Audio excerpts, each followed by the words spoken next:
ညနဲ့တန်းကောင်ရန်မြူနင်းတွေကလေကွင်းမင်တစ်ခုလုံးကိုပိတ်ဖုံးထားတယ်ဖိုးထောင်တယောက်လဲဆောင်တဲ့အစွန်မှာတုံတုံရင်ရင်ငယ်ထိုင်နေရင်လက်ထဲကမီးအိမ်လေးကလည်းစီကုံကနီးမို့မိတ်တုံဖြစ်နေပြီရုတ်တရက်တဲအပြင်ပဲမြတ်တော်ထဲကနေရှပ်ဆိုရတဲ့နဲ့တူ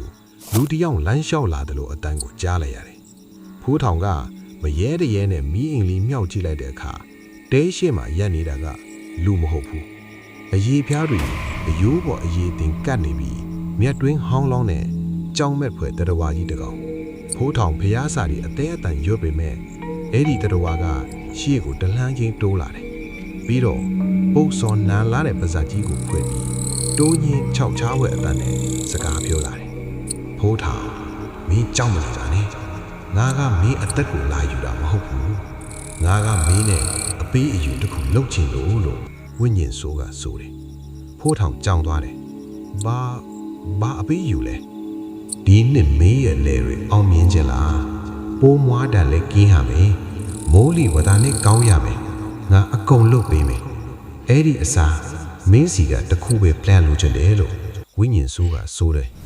ဖိုးထောင်ကစိုးရင်တကြီးနဲ့ဘာကိုပြန်လုပ်ချင်တာလဲလို့မေးလိုက်တဲ့အခါဝိညာဉ်ဆိုးက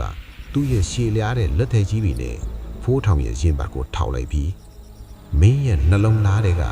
အချစ်ဆုံးသူတယောက်ရဲ့အမိုက်ရမှုကိုငါ့ကိုပေးသူနဲ့ပတ်သက်တဲ့အမိုက်အတွေ့အကြုံအကုန်လုံးမင်းအုံနှုတ်ထဲကပျောက်သွားရမယ်အဲ့ဒါကိုမင်းသဘောတူလားဖိုးထောင်ခဏတာငြိမ်သက်သွားတယ်သူ့ရဲ့ဇနီးတယ်လားသူ့ရဲ့မိခင်လား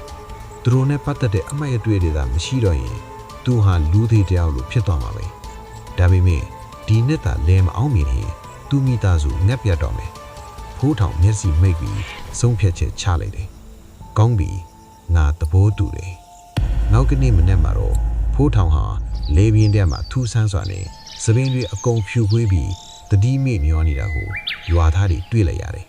သူနိုးလာတဲ့အခါမှာတော့သူ့ဘေးမှာငိုယိုပြီးပြုစုနေတဲ့အမျိုးသမီးတစ်ယောက်ကိုကြည့်ပြီးသူပထမဆုံးမေးလိုက်တဲ့စကားကခမည်းကဘသူလဲဗျာ